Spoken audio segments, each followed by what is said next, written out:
Enzo Recto, kalaban ang katiwalian at kasinungalingan, kakampi sa katotohanan at kabutihan. Matapos nga naisnabi ng makabighaning Senate hearing ng mga alipores ni Duterte, abay galit na galit itong si Bato at gustong kaladkarin ng mga cabinet members ni PBBM. Sinang-ayunan naman itong si Amy at Cayetano, na halatang kampi sa mga Duterte. Biruin nyo naman na gustong ilampaso si General Torre, at panagutin umano sa panggigipit sa kanilang mga among Kibuloy at Digong. Kaya naman, buwelta naman ni Senador Edo sa kabalbala ng mga alipores ni Duterte.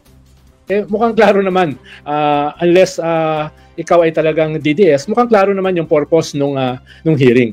Malinaw naman yung purpose na talagang mag-impute ng malis at saka violation ng due process dun sa pagkakahuli ng dating presidente, para in a way ay magpatuloy yung narrative na ito ay hindi usapin ng crimes against humanity sa mga pamilya ng mga EJK victims, kung hindi ito ay usapin ng due process ng ex-president, ito ay usapin ng human rights violation, ito ay usapin ng matanda na kinidnap at nilabag ang mga karapatan. So doon nila labanan ito ng narrative at yung Senate hearing ay pagpapatuloy ng ganung klaseng narrative. At hindi lamang naman yung gobyerno, kung hindi mga human rights groups, civil society, etc. ay ayaw gusto lang iwanan yung narratibo na yon. Kaya itong Senate hearing ay mga huling kislot ng ganung klaseng narrative. Dahil malaking bahagi ng ating bansa ay umalis na ron eh. Hindi na pinag-uusapan yan eh. Nakapagsalita na yung mga legal luminaries tungkol dun sa legality nitong pagka-arrest ni Digong, yung jurisdiction ng ICC kay Digong, yung pag-invoke ng International Humanitarian Law na naging Republic Act noong 2009. No? So ang dami ng mga pandito usapin. At ang nakakalimutan, yung crimes against humanity. Doon na tayo pumunta. Dahil doon na papunta yung kaso. Hindi na itong mga debate na ito na alam mo naman sa Pilipinas, pag-uusapan yan forever. No? Pag-uusapan yan ng lahat ng tambay sa kanto. No? So itong kay Amy ay paghabol dito.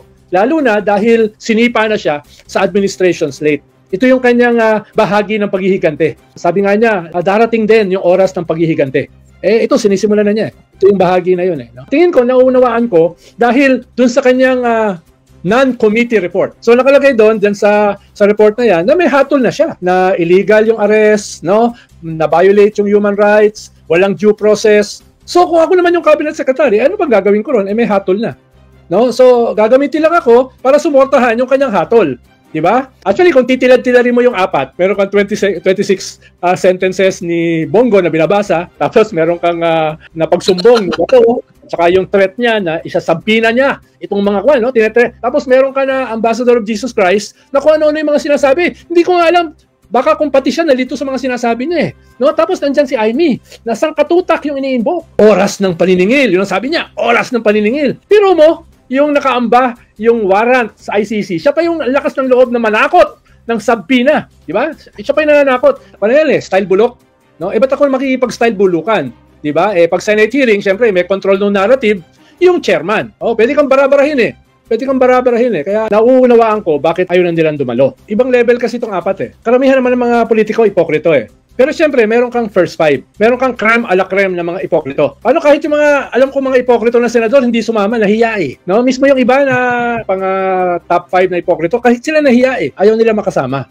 No? Meron naman dyan ng mga ipokrito, meron naman dyan ang pagkiling ay pro-DDS, di ba? Pero mismo sila ay umiwas.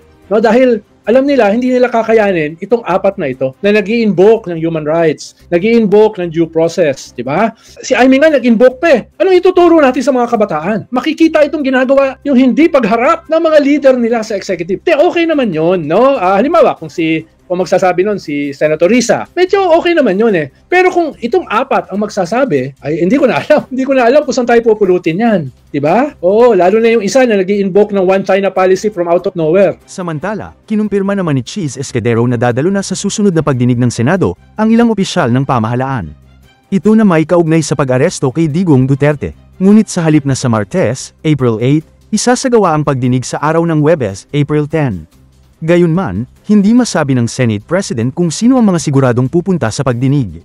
Batay naman sa isang panayam kay Amy Marcos, hindi dapat mawala si Police Major General Nicolas Torre III ang Director ng Philippine National Police Criminal Investigation and Detection Group o PNP-CIDG na siyang nanguna sa operasyon. Gayunpaman, maaari nilang gamitin o i-invoke ang kanilang executive privilege kapag sasagot sa mga tanong sa pagdinig. Nauna na rin na sinabi ni Amy Marcos na mahalaga ang presensya ng mga government officials sa Senate hearing upang magbigay linaw sa mga isyu at mga tanong na lumitaw mula sa unang pagdinig kaugnay sa pag-aresto kay Digong Duterte. Samantala, nakabalik na sa bansa si Sara Duterte matapos ang kanyang biyahe sa The Hague, the Netherlands noong 12 ng Marso. Ang nasabing biyahe ni Sara ay may kaugnayan sa usaping kinakaharap ng kanyang amang si Digong sa International Criminal Court. Dumating sa Pilipinas si Sara Duterte, mga alas 10 ng gabi, April 6, nang lumapag sa Ninoy Aquino International Airport ang kanyang sinasakyan na Emirates Airlines Flight No. 8K334. Ayon sa kanyang tanggapan, inaasahan magbibigay ng pahayag si Sara sa mga susunod na araw ukol sa iba't ibang issue, tulad ng mga bagong pangalan na lumabas kaugnay sa mahiwagang confidential funds. Welcome back po to our BP. Hindi ko alam kung bibigyan niya ako ng pasalubong. baka, syempre maganda nakabalik siya kasi nga paghahandaan na itong mga susunod na buwan. At in terms of yung biyahe niya, personal trip naman kasi talaga yun at naiintindihan pa namin. So, welcome back po, ma'am. Well, mga celebrity names yung mga napalabas na yung mga wala pong records ulit to, no? As nakita niyo naman po yung trend ng mga sunod-sunod na pangalan. Si Hanilet Camille C, si Fiona Biong, Fiona Villegas, Fiona Ranites, Ellen Magellan, saka si Erwin Q. Ewan, saka si Gary Tanada at si Joel Linangan. Ang daming Fiona actually na names. And yun nga, pare-pare yung sa trend po natin talagang lahat po sila walang record sa PSA ng birth, death, saka marriage. Pero sabi ko nga po, maganda rin po na tignan natin yung mga number po, yung 600 plus na meron pong records. Kasi kailangan din po natin siguro na tignan kung nakatanggap nga po ba sila o meron silang mga nakuha na pondo. Para hindi lang yung mga walang pangalan. So, we will look into that as part po ng continuing po na trabaho natin dito sa House of Representatives. Well, I guess you should be prepared kasi when we were doing the hearings, parang they were actually asserting na mag-impeachment na lang, di ba? Para sa korte, pagdebatehan sa korte ilatag yung mga ebidensya. So I think they should be. Bunyog, bunyog, halikan na kasama ka. Bunyog, kapag buklod ay may pag-asa.